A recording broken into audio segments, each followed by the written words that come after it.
Olá! Hoje o mundo político volta a falar de pandemia. Ontem, a Organização Mundial de Saúde fez um alerta para o crescimento acelerado do número de casos de Covid-19 no país. Eu vou conversar com o Ronaldo Teodoro. Ele é cientista político, professor do Instituto de Medicina Social, ligado à UERJ, pesquisador do CERBRAS, o Centro de Estudos Republicanos Brasileiros, e um estudioso da pandemia no Brasil de uma perspectiva política. Professor Ronaldo Teodoro, muito obrigada por atender o mundo político. Eu que agradeço, Vivian, uma grande satisfação estar aqui com vocês e poder conversar com os nossos telespectadores, né? Ronaldo, o Brasil acumula mais de 6 milhões de casos, não é? Superou a marca dos 173 mil mortes e agora registra essa aceleração, não é? Nos últimos dias de novembro, começou a registrar uma aceleração rápida dos casos. A OMS fala do risco da aceleração, faz um alerta. O que implica essa aceleração? O que a OMS pontua nessa questão aí? A gente, de fato, né, vem registrando uma elevação de casos, né, ainda não configura uma segunda onda, né, mas não deixa de ser uma tendência preocupante, né? O que efetivamente está sendo notificado é o aumento do número de contágios. A gente sabe que entre o aumento do número de contágios, né, e depois uma posterior superlotação de leitos e o aumento da taxa de mortalidade, existe um tempo, né, existe uma variação. Então, a identificação de uma tendência de retomada do número de contágios é um alerta, né, que a OMS nos coloca para que os países possam se preparar, né, ou seja, manter as estruturas que haviam sido montadas, e a gente sabe que em muitos casos elas foram desmontadas no Brasil, né? Então isso serve, né, seguramente para que a gente tome medidas preventivas, né, no que diz respeito à infraestrutura, né, no que diz respeito à comunicação com a população, né, e manter esse estado de alerta, uma vez que a vacina, ou as vacinas que estão aí sendo elaboradas, né, elas ainda certamente demorarão um tempo, né, que virá muito posteriormente a esta onda que a gente começa a identificar agora. Uhum. Você diria que um alerta público da OMS tem um recado político? Certamente, né? A gente está num contexto histórico absolutamente adverso, né? Em questionamentos diretos, né? A eficácia da ciência, a presença de governos, né, em distintos países, como é o caso mesmo do Brasil, em que os governos eles desautorizam, né, os próprios órgãos de controle, os sistemas de saúde, né, as iniciativas, aquelas que são consensuadas, né, em grandes centros de pesquisa, né, isso tudo tem virado arma política, né, isso tudo tem virado instrumento de competição política, né, tem muitas finalidades eleitorais, no caso do Brasil isso ficou patente agora nas eleições municipais e se projeta para 2022, né? Então, falar hoje do tratamento de saúde, né, de manter estruturas de prevenção para o enfrentamento da pandemia, é um tema centralmente político, né? E tem muitas entradas para a gente pensar aí as dimensões políticas, né, desse tipo de pronunciamento que a OMS faz, e que porventura possa ter implicações para os distintos países.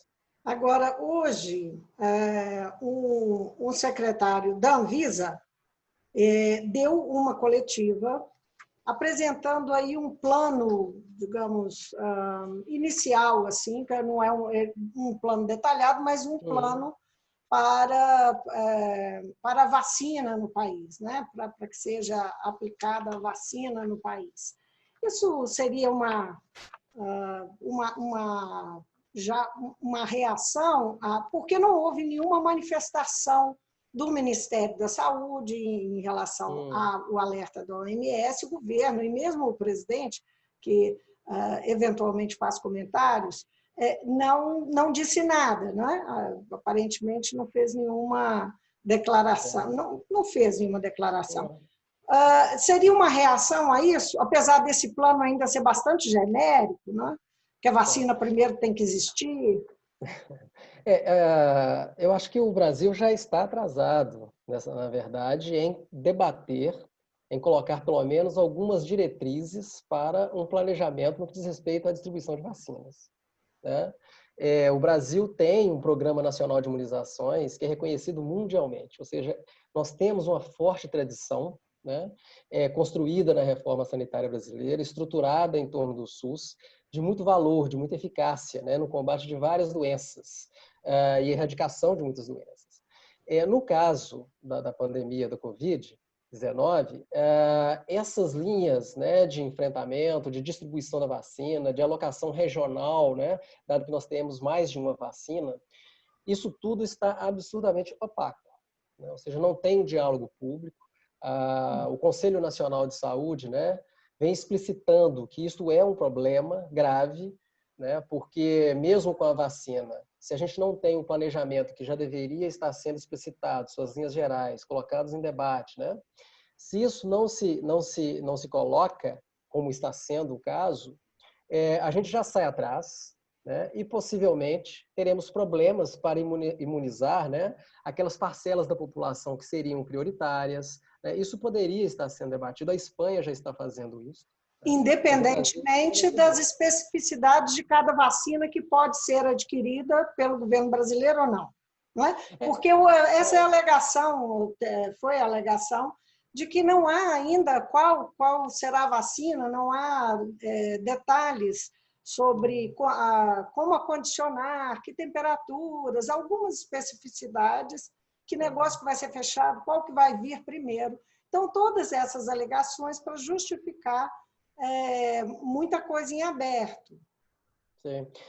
Na verdade, Pois é, a questão né, isso é o suficiente para que essa discussão continue em aberto? Você está dizendo que a Espanha já tem alguma coisa discutida em andamento?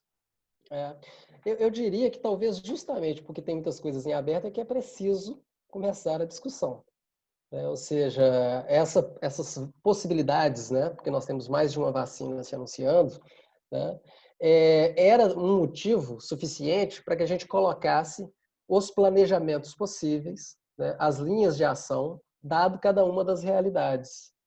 Isso dá para se fazer, né? A gente tem, por exemplo, a iniciativa no estado da Bahia, que está estabelecendo vínculos de aproximação com a vacina russa, né? Nós temos em São Paulo a Coronavac e uma aproximação do governo com as experiências chinesas, né? Nós temos no Rio de Janeiro a Fiocruz, e aí sim um convênio feito a partir do Ministério da Saúde, com a vacina de Oxford, né? Então, nós podemos, em função dessa diversidade, na verdade, antecipar debates.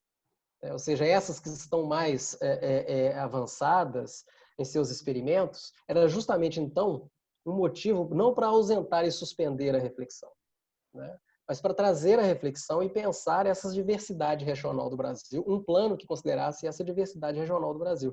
O SUS sempre agiu assim, né?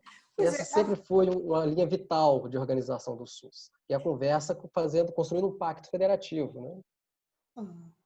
Agora, o que significa, por exemplo, a contradição que há no noticiário sobre, enfim, vacinação, sobre a pandemia, sobre vacinação, no que diz respeito ao comportamento do governo federal?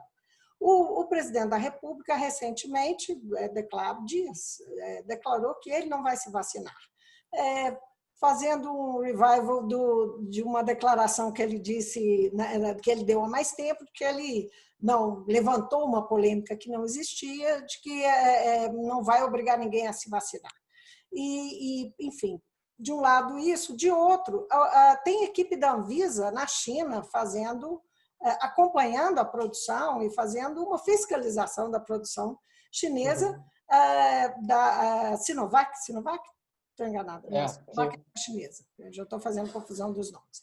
Mas, enfim, a gente escuta uma coisa, depois escuta outra, e Pazuello tentando, o ministro da Saúde, Eduardo Pazuello, tentando justificar uma não presença em relação à pandemia, recebendo crítica de secretários de Estado, porque não tem se manifestado, não tem estado presente na discussão. Como é que você olha para esses movimentos todos, que são, inclusive, conflitantes, né? Aliás, né, o ministro Pazuello, quando ele se manifestou, foi desautorizado pelo presidente. Né? Sobre o protocolo lá, para o acordo, né? Então, assim, o caos que está instalado, né, na coordenação central do sistema SUS ficou patente, né, com a pandemia. Né? A gente já vem observando problemas de coordenação do SUS desde 2016. Né? Com o Temer, iniciaram-se algumas alterações na organização estrutural do SUS que se agravaram no governo Bolsonaro. Né? E com a pandemia, a descoordenação central do SUS, esse processo de desinformação, porque isso, no fundo, Vivian, pode ser tratado assim, é um processo, é um esforço constante da desorganização da informação que é necessária à estrutura do SUS. Né? A gente vem tratando isso como sendo uma crise de autoridade sanitária que está instalada hoje, né, no centro do governo federal. Né? Essa desconstrução da autoridade sanitária do SUS, ela tem várias dimensões. Uma delas é a própria desconstrução de linha de ações, né, do governo federal, seja a partir da gestão, né, o que dificulta muito para os municípios fazer o enfrentamento, como a gente viu agora, né, o enfrentamento da pandemia, seja no questão de financiamento. Né? Então, a gente também pode olhar esse problema de coordenação quando a gente vai ver a distribuição de recursos, né, dessa verba extraordinária que foi garantida desde março, né, para o enfrentamento da pandemia. Então, eu acho que esses desafios presentes, no que diz respeito à vacina, eles não são diferentes do que há de conexão, o que a gente vem observando com uma cadeia de desencontros, né, flagrantemente expostas aí com a pandemia desde março. Né? Agora, você fala nesse desajuste, você falou em desautorizar, em descoordenação, não é? Isso é uma coisa, é gestão ou é deliberado, tem ação política? Eu acho que tem sinceramente, assim, eu acho que tem um misto de incompetência mesmo, assim, completa, de entendimento mínimo do que é o SUS, né? Até má fé. Né? Então, quando a gente começa a ver declarações de confronto federativo, como ficou muito claramente colocado, né?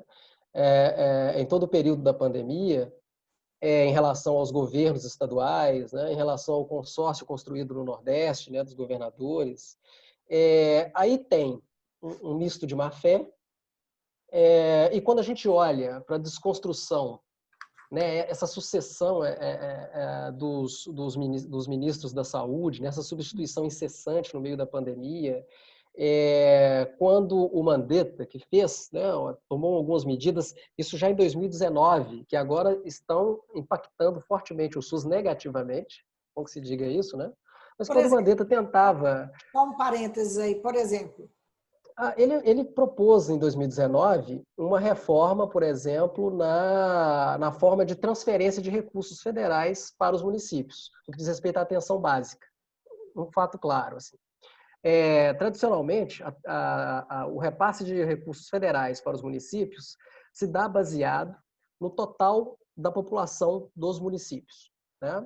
Com as mudanças que foram feitas em 2019, sob a condução do Mandetta, agora, o que ainda não foi implementado porque ficou suspenso, mas agora o repasse para os municípios se dará por população cadastrada no serviço de saúde. Então, é uma diferença de escala de recursos que vai ter impacto certamente no fundo municipal, né? No que diz respeito à transferência de verba federal. Porque antes era para a população inteira e agora está em suspenso, mas possivelmente entra em vigor para 2021, que é o que está previsto. Agora, ao invés de uma população inteira receber o repasse calculado a partir disso, você terá o repasse calculado a partir de população cadastrada nos serviços de saúde. A gente sabe que a realidade dos municípios no Brasil é de que se você tem um número de cadastros que muitas vezes não chega a 50%. Então, há incidência de queda de recursos. Então, isso está colocado, né, como um desafio que já é anterior. Né? Então, junto com esses problemas de desconstrução, aí sim, ação política coordenada de mudança, né, de como era estruturado o SUS no Brasil. Né? Então, há aí um entendimento político distinto que fragiliza, né, a estrutura do SUS, há incompetência, como a gente vê agora na gestão do Pazuello, né? Incompetência, inclusive, aí é um misto de incompetência com má fé, que é, por exemplo, no que diz respeito à dificuldade que se colocou a certa altura de ter acesso aos números, né, de contágio e de letalidade do vírus no país. Né? Embaralhar esse número de registros. Que aconteceu há uns 3 meses, mais ou menos. E afeta muito, né, a possibilidade de enfrentamento exitoso da pandemia. Né? Considerando essas coisas que você está colocando, não é? E todo o histórico da relação do governo federal com os outros entes, né, da federação, os estados e municípios, nesse período todo de pandemia, um processo que teve uma descentralidade, uma desconexão muito grande. Como é que você está projetando a chegada dos prefeitos às prefeituras, sejam eleitos ou reeleitos, a partir de 1º de janeiro? Né? Nós estamos aí com esse cenário de recrudescimento, né, de casos e da taxa de transmissão, uma perspectiva ruim, e com os efeitos de 9 para 10 meses de pandemia que os prefeitos vão encontrar. Bom, pelas informações que a gente tem, a primeira coisa que eu acho que é a de se comemorar de fato é que parece que esse espectro político, né, que estabelece uma relação mais adversativa e de confronto na política aberto, né, de desrespeito à pluralidade ideológica na sociedade, né, esse discurso de intolerância, né, os números que nós temos é de que, de fato, isso sai enfraquecido dessa eleição, né, não é que esteja fora da nossa cultura política, mas isso fica relativizado, isso é o primeiro dado importante. Mas, sem dúvida alguma, né, uma transição de governos municipais sempre tem o desafio de ajuste de gestão, né? Tem um processo, né, de aprendizado de quem chega pela primeira vez, de montagem de equipe, de reconhecimento da estrutura, por exemplo, do sistema de saúde municipal. Então, tudo isso se coloca como um desafio. Né? Mas eu diria que há 3 caminhos, né, aos quais os prefeitos devem ficar muito atentos, né, neste processo de organização da gestão para o enfrentamento da pandemia. Um deles diz respeito ao financiamento, que é o que eu disse, né? Tudo se anuncia para que em 2021 a gente tenha uma diminuição do repasse de recursos para a atenção básica, porque isso já foi definido em 2019, né? É o programa Previne Brasil, né? Tocado lá atrás pelo Mandetta. O outro é que a Lei de Diretrizes Orçamentárias... Uma curiosidade, esse programa ele passou pelo Congresso? Ele teve votação, né? Agora, o que é mais curioso é porque ele contou com o apoio, inclusive, né, de estruturas importantes na luta de construção do SUS, que é o CONAS e o CONASEMES, que é uma rede de secretários municipais e estaduais de saúde. Né? E aí há cálculos políticos para que a gente possa entender por que instituições tradicionais de defesa da reforma sanitária, a certa altura, pactuaram, né, um tipo de reordenamento do SUS que, em linhas políticas, ele garante mais autonomia para os municípios. Porque a gente sabe que o SUS funciona muito com indução federal. Né? E isso significou, ao longo do tempo, um aumento do gasto municipal em saúde. O Previne Brasil, ele desregulamenta boa parte dessas diretrizes. Né? Agora, em contrapartida, diminui repasse de receita federal para os municípios. Então, é uma coisa delicada, mas está posto. Né? Mas os prefeitos que estão chegando sabem disso? Você acha que eles estão preparados para essa novidade? Ou pelo menos os reeleitos, sim, né? Os reeleitos, sim, mas eu desconfio que boa parte passa ao largo desse debate, né? Porque eu acho que ele foi muito mal discutido com a própria sociedade, ele não respeitou o controle social do SUS, né? Como via de regra vem sendo feita a política no Brasil há algum tempo, né? Então, eu acho que tudo isso é um desafio para os prefeitos que estão chegando.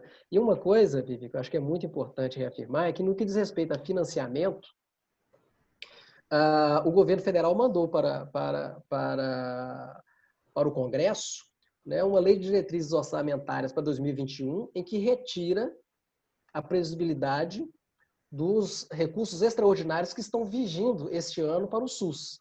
Isso indica uma subtração de 35 bilhões no ano de 2021, se passar da forma como o governo federal enviou para o Congresso. Isso vai impactar diretamente a nossa possibilidade de ter êxito no enfrentamento da pandemia. Recairá sobre os municípios, né?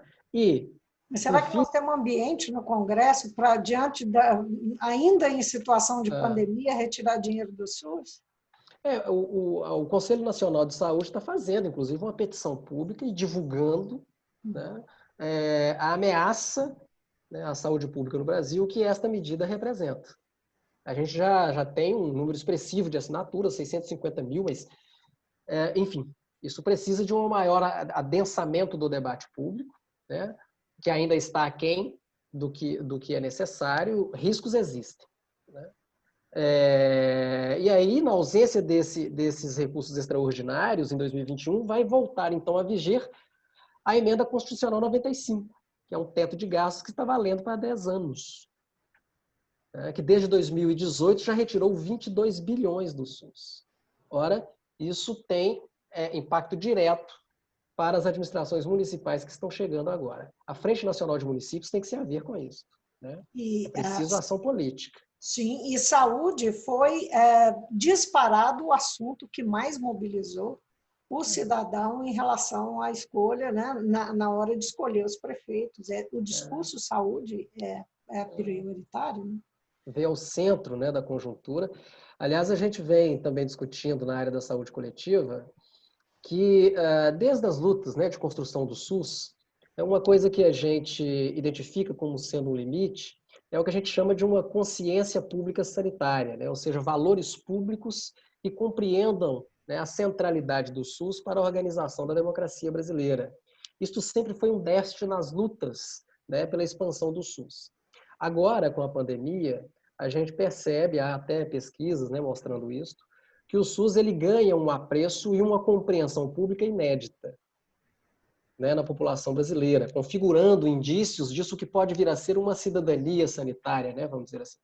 Uma compreensão mais ampliada do que significa ter um sistema público universal como o SUS, né, do valor disso para a própria identidade de ser brasileiro. Isto agora, de fato, ganha e dá um dinamismo. Esteve presente nas campanhas, né, municipais agora de 2020. Né?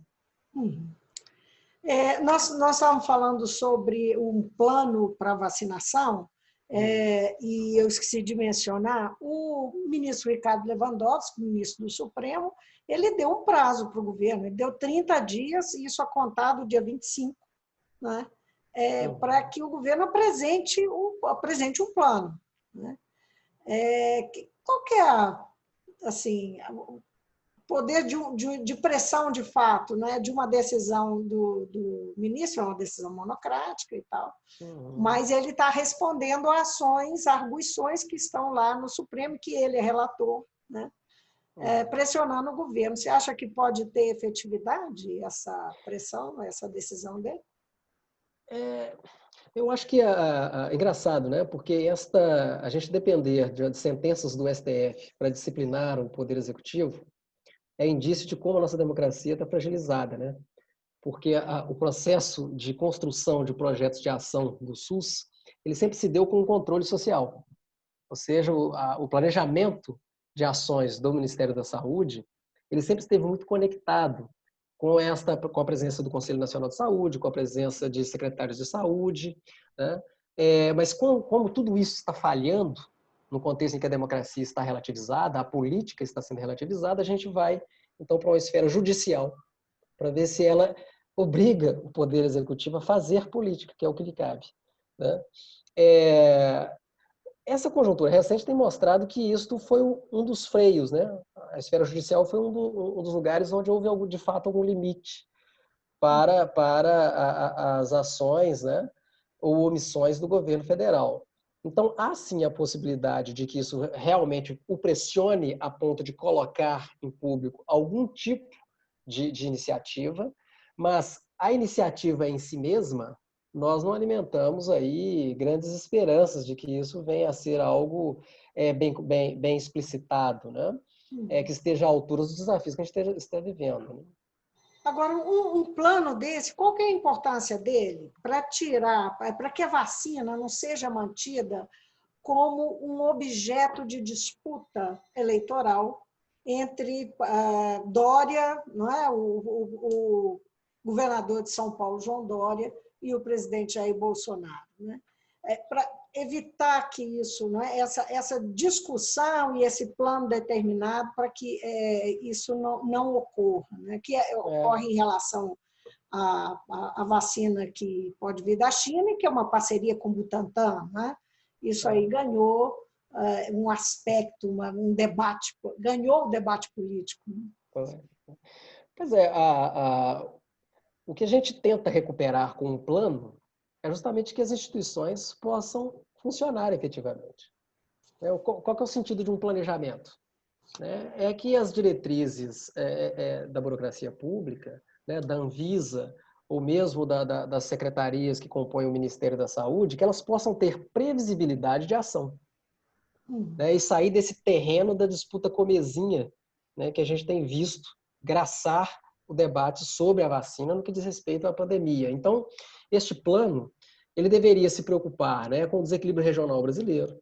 Então, não é um plano só para o Brasil, é aquilo que a gente estava dizendo, né? Diante dessa diversidade das vacinas, é possível pensar a diversidade da realidade brasileira e que os governadores já vêm encaminhando em alguma medida. Então, o plano poderia dialogar, deve dialogar com essa diversidade, né? Inclusive, pensando nesse desequilíbrio regional, que diz respeito à distribuição de riquezas no país, né, este plano também deveria contemplar linhas de crédito, porque uma vez que as vacinas estejam efetivamente disponíveis, a gente vai precisar de infraestrutura, de treinamento de pessoal, né, para que ela efetivamente se torne uma realidade.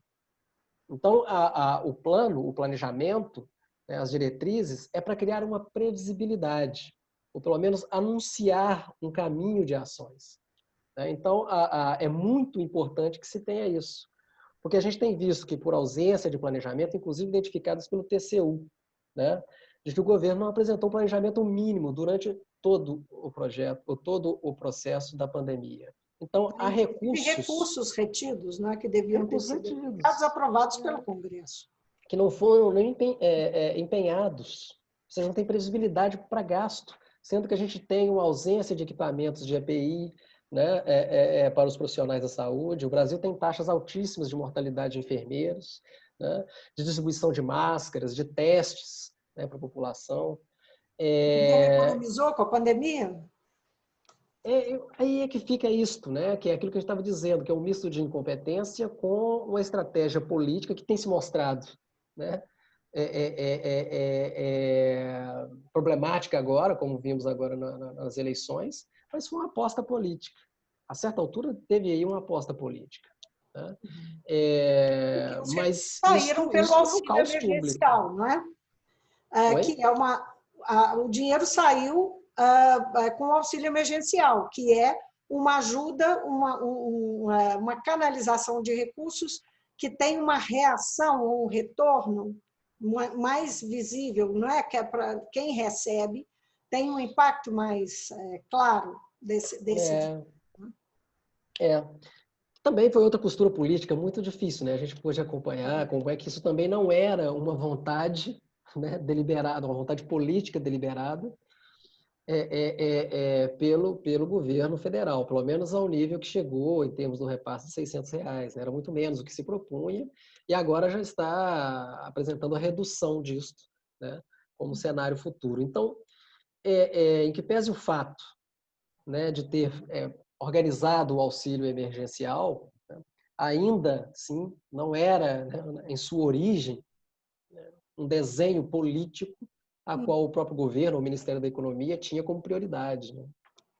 Agora, Ronaldo, nós assistimos uma corrida de governos e de grandes laboratórios nós estamos assistindo ainda, né, para soltar essas vacinas. Temos aí, só citando 3, AstraZeneca com Oxford, a Moderna com o Instituto de Saúde, alguns institutos dos Estados Unidos, Pfizer com a BioNTech, que é também dos Estados Unidos, a Sinovac, que é chinesa, que é uma farmacêutica chinesa, e o Instituto, eu não sei se a pronúncia é essa, Gamaleya, da Rússia, Não não é? saberia dizer. Enfim, esses são considerados aí os que estão na ponta dessa corrida, mas, salvo engano, tem 44 vacinas sendo desenvolvidas no mundo, não é?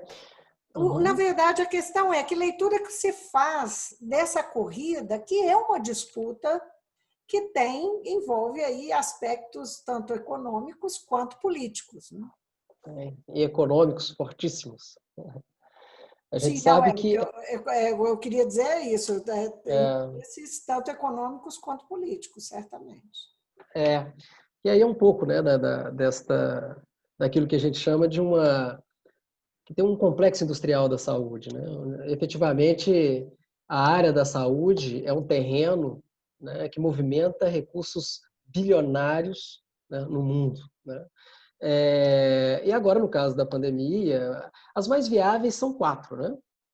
As que estão se viabilizando mais são 4. O Brasil entrou num que a gente chama que é uma parceria de desenvolvimento, né, de pesquisa, o PDP, né, que foi uma decisão acertada, né, em que a Fiocruz pressionou para que ela se realizasse, tornasse uma realidade, né, que é essa parceria com a vacina de Oxford, porque ela permite o barateamento, né, das doses futuras, né?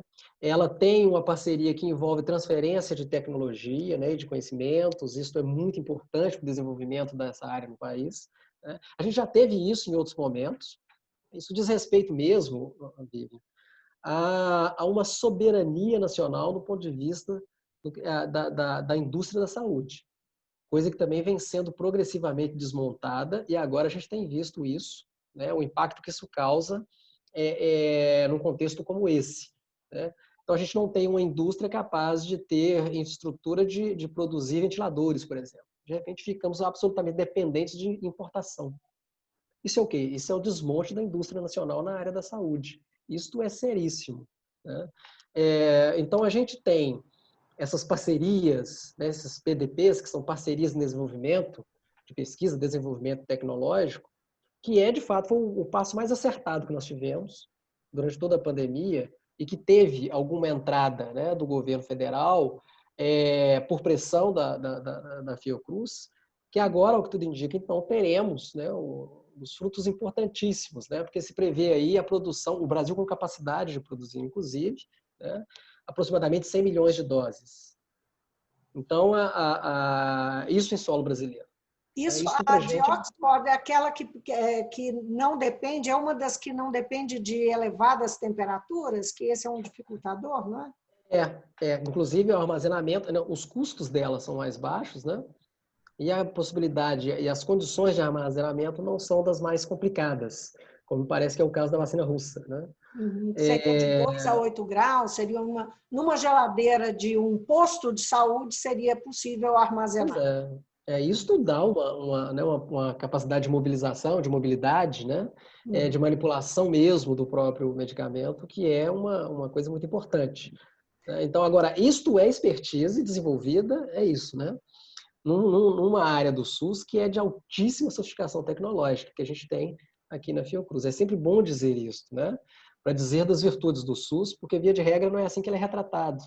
E E agora, o o Instituto Butantan? Butantan também, né? Vinculado ao SUS, né? Que também é outra instituição, né, reconhecidíssima em termos da sofisticação tecnológica que possui e das pesquisas, do nível das pesquisas de seus pesquisadores. Isto é SUS, né? Agora, o que nós podemos esperar de concreto da chegada de uma vacina efetiva, levando em consideração as disputas, as barreiras que a gente pode ter internacionalmente por interesses que não são os das populações, no caso da nossa população brasileira, né? E também das dificuldades desse governo, das contradições desse governo, a forma como ele tem conduzido essa questão. Sim. Eu penso que Assim, antes de dizer diretamente da vacina, eu reforçaria que, dado inclusive que ela é uma expectativa, não é uma realidade concreta ainda, e nós teremos alguns meses em que já está agora, é isso que a gente estava dizendo, né? Você tem um anúncio de uma elevação de casos. Isso pode ganhar uma dinâmica, né, muito forte, muito antes da gente ter acesso a qualquer vacina, né? Pelo menos é o que mais se coloca como possível. Então, o que me parece se colocar como urgente, inclusive para os prefeitos, né, e para este planejamento federal, né, que deveria estar sendo discutido, é um investimento fortíssimo na atenção básica. A atenção básica, né, ela evidencia que grandes casos de sucesso de enfrentamento da pandemia na América Latina e em outras regiões do mundo passa pela nossa capacidade de agir de forma preventiva. A política de atenção básica, né, que ela consegue antecipar o agravamento dos casos, consegue fazer isolamento, né, com estratégias de equipe de saúde da família, né, que tem enraizamento comunitário. Tudo isso é fundamental ter como centro de ações na organização do SUS, no enfrentamento da pandemia, antes da chegada desta vacina. Né? Se tem uma coisa que os prefeitos deveriam colocar como centro da agenda agora, nesse início de 2021, é a reestruturação ou a manutenção da estruturação ou expansão da estrutura dos serviços de atenção básica no país. Agora, como é que você... Como fazer a saúde da família, aquela saúde que faz um atendimento mais personalizado, né, a família, o cidadão e tal, interferir, por exemplo, numa questão do isolamento. Nós temos uma população cansada do isolamento e também acossada pelo desemprego e os problemas econômicos. Como poderia a área da saúde agir nesse sentido, de forma preventiva? Eu penso que a estratégia de saúde da família, né, ela tem uma entrada territorial, esta é a grande vantagem, né, que você consegue dialogar e conhecer, inclusive, a realidade da população nos municípios. Nós não temos nenhum outro órgão público capaz de fazer isso da forma mais rápida, né, tanto quanto faz, né, as equipes de saúde da família. Então, isto é uma vantagem que foi, em alguma medida, subutilizada. No caso do Rio de Janeiro, nós tivemos desmontagem, né, desconstrução de quase 1/4 das equipes de saúde da família no momento da pandemia. Então, assim, virando esta página, crendo que essa página tem que ser virada, nós temos um processo de comunicação, ou seja, de informação da população, da necessidade, né, de dialogar com as equipes de saúde da família, que também não foi feito. Então, a possibilidade do êxito da estratégia de saúde da família deve ser acompanhada com campanhas públicas de informação. Né? O Uruguai teve isto e tem o melhor êxito na América Latina, né? Sem fazer lockdown, muitas vezes. Inclusive a taxa de... 5 mil casos, é uma coisa extraordinária. Mesmo a população sendo de 3 milhões de habitantes, mesmo assim, não é muito pouco. E a taxa de letalidade baixíssima, né? Uma das políticas foi informação. Né? Você fazer debates públicos, colocando para a reflexão pública um comportamento necessário, o avesso do que foi feito aqui. Que, na verdade, foi um processo constante de desinformação. Uma outra coisa muito interessante nesse processo de comunicação, que deveria auxiliar, então, né, a ação das equipes de saúde da família, foi o que aconteceu em Cuba. Cuba também tem um êxito extraordinário no enfrentamento da pandemia e, em boa medida, passa por reuniões comunitárias, né, em que as pessoas puderam ter um maior diálogo para compreender como poderiam enfrentar a pandemia. Então, está essa questão a se aproveitar ainda, a se colocar em prática. Né? Não houve nada nesse sentido. Subutilizado, talvez. Né? Ronaldo, muitíssimo obrigada. Ficou para o final, mas é um assunto tão importante. Não é? Acho que tem que ser bastante explorada essa abordagem, esse papel que pode ter a saúde da família no enfrentamento à pandemia. Para a gente não ficar discutindo apenas leitos, né? Porque senão a gente fica discutindo apenas leitos, o que é fundamental, né? Discutindo lockdown, se a relação entre economia e a vacina, o enfrentamento, e nós temos uma infraestrutura extraordinária a ser trabalhada na atenção básica. É um pouco do que me parece muito importante também trazer aqui. Obrigada por essa boa conversa. Eu que agradeço, Vivian. Fica à disposição. Viu? Eu conversei Forte com o abraço. Ronaldo Teodoro, ele é professor do Instituto de Medicina Social da UERJ, ele é pesquisador do CERBRAS, Centro de Estudos Republicanos Brasileiros. Estuda a pandemia no Brasil de uma perspectiva política. Então é isso aí. Obrigada mesmo, Ronaldo. Até a Eu que próxima. agradeço. Até. Fica à Tchau, disposição. tchau.